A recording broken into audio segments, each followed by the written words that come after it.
Pernah nggak kamu minum whey tapi tidak lama kemudian kamu merasa mual, diare, atau menyebabkan jerawat? Dan kamu sudah coba berapa varian whey tapi hasilnya selalu sama? Kemungkinan besar kamu alergi terhadap laktosa, gula yang secara alami dalam susu sehingga menyebabkan gejala-gejala yang tadi saya jelaskan. Untuk yang baru bergabung, perkenalkan, saya Megawati. Saya adalah seorang apoteker yang juga pernah melanjutkan studi di bidang psikologi dan saya memiliki ketertarikan dalam gaya hidup sehat serta edukasi masyarakat. Kali ini, kita akan kupas mengenai gula, serat, dan karbohidrat yang ternyata bisa ditemukan di mana-mana. Bukan di jus aja, ada di obat, suplemen, bahkan whey Anda. Tahukah kamu, karbohidrat juga terdapat dalam obat dan whey kamu? Karbohidrat ternyata tidak hanya ditemukan dalam makanan seperti nasi atau buah, tapi juga digunakan dalam dunia farmasi seperti bahan pengisi atau filler pada obat. Salah satu contohnya adalah laktosa, jenis karbohidrat yang paling sering digunakan untuk menambah volume tablet. Selain laktosa, ada juga karbohidrat lain seperti pati, biasanya dari jagung atau kentang. Selulosa mikrokristalin dan manitol yang digunakan untuk membantu proses pencetakan tablet, mempermudah larutnya obat, dan menjaga stabilitasnya.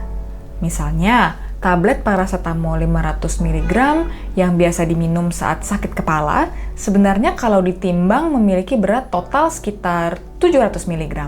Artinya 500 mg yang merupakan zat aktif paracetamol, sedangkan sisanya adalah bahan tambahan seperti laktosa dan karbohidrat lainnya agar tablet lebih mudah dibuat, dicetak, ditelan, dan bekerja secara efektif di dalam tubuh.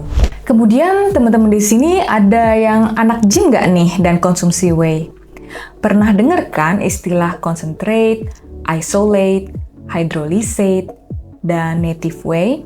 Apa sih bedanya? Yaitu tadi, salah satunya adalah kandungan laktosa di dalamnya. Whey concentrate atau WPC merupakan bentuk whey yang paling umum dan alami. Dengan kandungan protein sekitar 70-80%, whey ini masih mengandung sedikit laktosa dan lemak sehingga kecepatannya diserap tubuh tergolong sedang.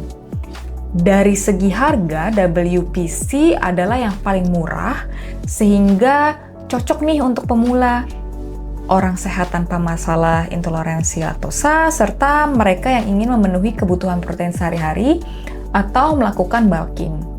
Rasanya cenderung creamy dan mudah diterima.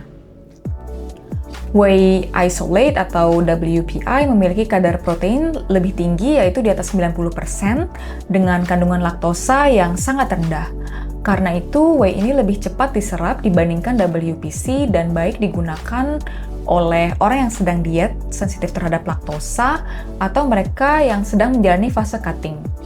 Harganya berada di tingkat menengah, lebih mahal dari WPC, tetapi lebih murah dari whey premium.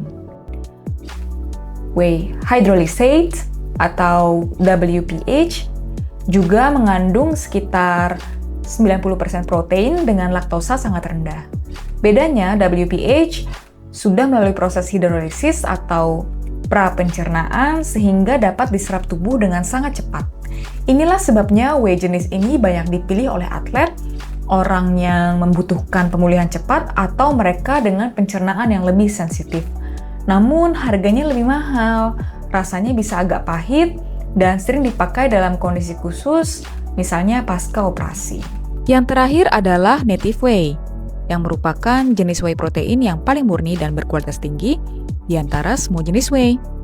Kandungan proteinnya mencapai sekitar 90 hingga 95% dengan hampir tidak ada laktosa sama sekali.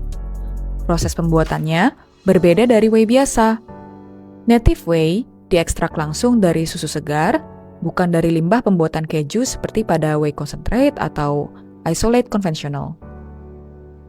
Karena berasal dari sumber yang lebih alami, struktur proteinnya tetap utuh dan tidak terdenaturasi, sehingga memiliki bioavailabilitas yang lebih tinggi atau kemampuan penyerapan yang lebih baik di dalam tubuh. Dengan kecepatan serap yang cepat dan kemurnian tinggi, native whey sangat cocok untuk pengguna premium atau mereka yang benar-benar mencari protein whey paling murni untuk mendukung performa, pemulihan, dan kesehatan otot secara maksimal. Namun, kualitas ini juga datang dengan harga yang lebih tinggi dibanding jenis whey lainnya.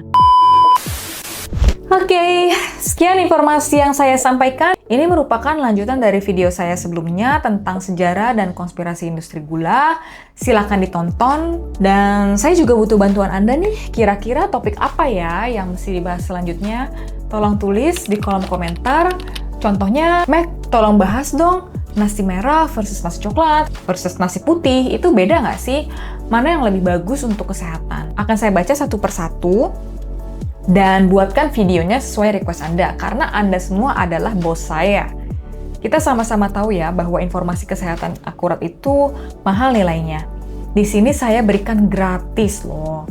Oleh karena itu dukung saya agar dapat terus berkarya dengan menekan tombol subscribe dan aktifkan lonceng notifikasi agar kalian juga nggak ketinggalan nih konten edukatif berikutnya. Kreator baru seperti saya butuh sekali dukungan dari Anda semua. Tunjukkan juga rasa sayang dan kepedulian Anda ke orang tua, tante, om yang sedang berproses untuk hidup lebih sehat dengan cara mengirimkan video ini ke mereka. Sampai jumpa di video selanjutnya. Stay informed, stay healthy. Bye-bye.